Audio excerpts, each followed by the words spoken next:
आज हम आपको जानकारी देने जा रहे हैं by using adjective clause in complex sentence. किस तरह से हम कॉम्प्लेक्स सेंटेंस में एडजेक्टिव का प्रयोग करके वाक्यों को बनाते हैं।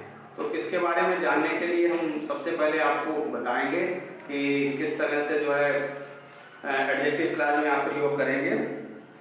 एक सिंपल सेंटेंस को एडजेक्टिव क्लॉज के रूप में तब तक रखा जाता है जब तक कि दूसरे सिंपल सेंटेंस के किसी नाउन को एडजेक्टिव की भांति मतलब जो क्वालिफाई करता हो, जब तक वो एडजेक्टिव को नाउन जो है क्वालिफाई करता हो, अर्थात दोनों सेंटेंस में एक ही नाउन का प्रयोग हुआ हो या एक सेंटेंस में से ही नाउन का प्रयोग हुआ हो या एक सेंटेंस में एक नाउन और दूसरे के लिए उस नाउन के लिए कोई प्रोनाउन का प्रयोग किया गया हो या एडवर्ब जैसे टाइम के साथ, व्हेन, प्लेस के साथ, हियर या देयर का प्रयोग किया गया हो।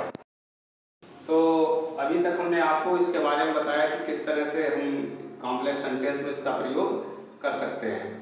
आइए यहाँ पर देखिए कुछ एग्जाम्पल्स दे रखे हैं।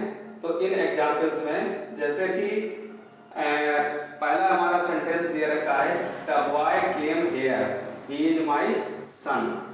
तो यहाँ पर व्यक्ति के लिए लगाया गया है। व्यक्ति के लिए कंजक्शन हम हु का प्रयोग करते हैं। जैसे the boy who came here is my son. दिया हुआ वाक्य हमारा था the boy came here he is my son. और जब हम एडजेक्टिव क्लॉज का यूज करके इसको बनाएंगे तो क्या बनेगा? The boy who came here is my son. क्योंकि व्यक्ति के लिए हम हु का प्रयोग करते हैं और अगर कोई निर्जीव वस्तु हो तो उसके लिए हम विच का प्रयोग करते हैं।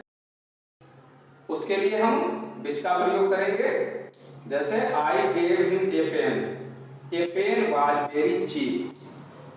तो पेन जो है एक निर्जीव वस्तु है, उसके लिए हम विच मीन्स जो कि निर्जीव वस्तुओं के साथ इस क्लॉज का प्रयोग किया जाता है। तो जब हम बनाएंगे इसको तो बनेगा I gave him a pen which was very cheap. इसी तरह से अगर वाक्य में दिया है नेक्स्ट हमारा the book was stolen I want it yesterday. जब हम इसका कॉम्प्लेक्स सेंटेंस बनाएंगे तो बनेगा the book that I want yesterday was stolen. That means की का प्रयोग यहाँ पर हमने दैट का प्रयोग उस वस्तु के साथ किताब के साथ भी कर दिया है। अगर हम यहाँ पर इसका हम विच का प्रयोग करके बनाते हैं तभी हमारा वाक्य सही माना जाता है। इसी तरह से अगर कहीं समय का भाव दे रखा है तो समय के भाव को देने के लिए हम काय का प्रयोग करते हैं, व्हेन का प्रयोग करते हैं। और यहाँ पर हमारा दिया हुआ जैसे सेंटेंस है when does the train arrive I do not know the time. Time वाले जब वाक्य आते हैं तो हम उसमें व्हेन लगा करके वाक्य को बनाते हैं।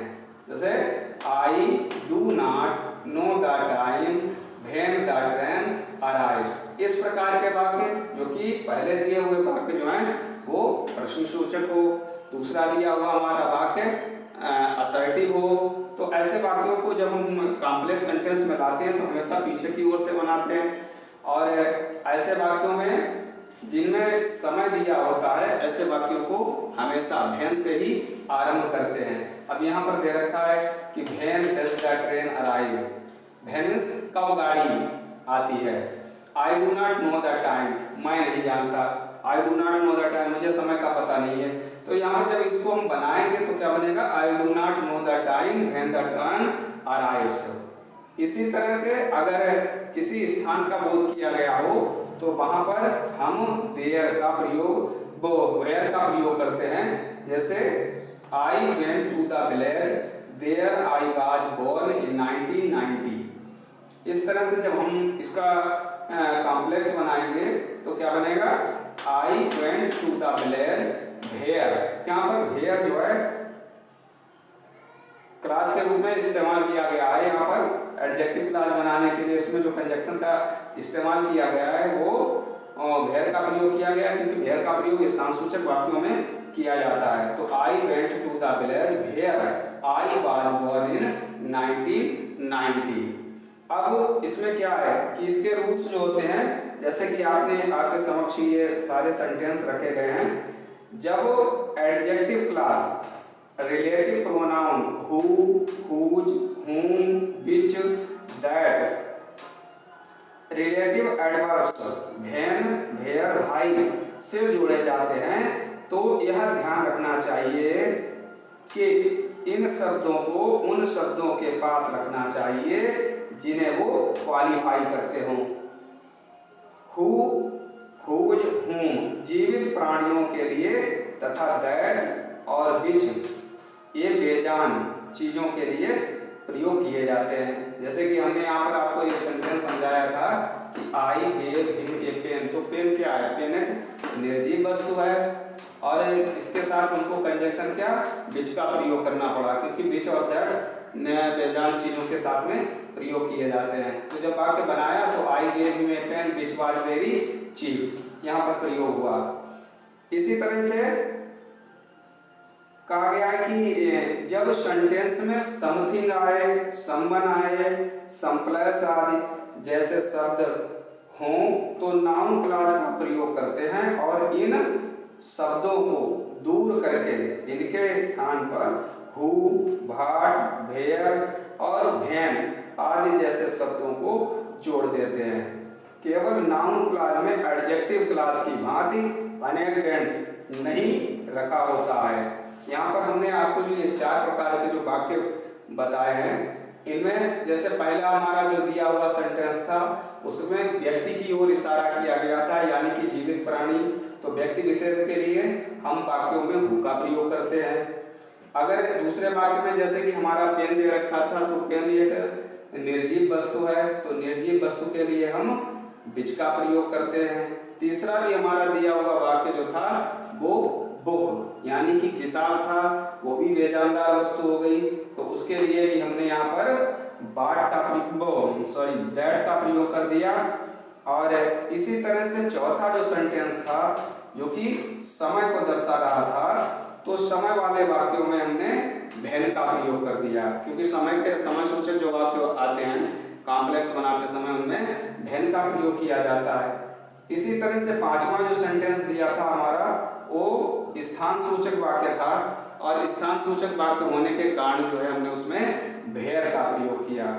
तो इस तरह से आज आपने जाना कि एडजेक्टिव क्लॉज जो है कॉम्प्लेक्स सेंटेंस में किस तरह से हम प्रयोग करते हैं, किस तरह से कौन कौन से कंजक्शन किस किस चीज में इस्तेमाल किए जाते हैं, कौन से कंजक्शन का प्रयोग जो है जानदार वस्तुओं में किया जाता है व्यक्तियों में, या फिर बेजानदार वस्तुओं में किस कंजक्शन का हम प्रयोग करके उनको कॉम्प्लेक्स सेंटेंस के रूप में बदलते हैं।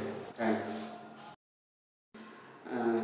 इसी तरह से कल आप लोगों को हमने जो है कॉम्प्लेक्स सेंटेंस में नाउन क्लॉज का प्रयोग बताया था कि नाउन क्लॉज का प्रयोग कॉम्प्लेक्स सेंटेंस में किस प्रकार से करते हैं। नाउन क्लॉज का जब प्रयोग किया गया था तो जो हमारे असर्टिव वाक्य थे उनमें प्रायः दैट का ही बार बार प्रयोग हुआ। कुछ ऐसे वाक्य थे जो कि प्रश्नवाचक वाक्य थे, पहले आरंभ किए गए थे और बाद में असर्टिव सेंटेंस लगाया गया था, तो वहाँ पर जो है उन वाक्यों के भाव के अनुसार नाउन क्लॉज का परिवर्तन किया गया था। उसके बाद में इसका दूसरा जो चैप्टर था वो एडजेक्टिव क्लॉज का था, जो कि आज हमारे द्वारा आपको बताया गया कि एडजेक्टिव क्लॉज का प्रयोग जो है हम कॉम्प्लेक्स सेंटेंस में किस प्रकार से करते हैं।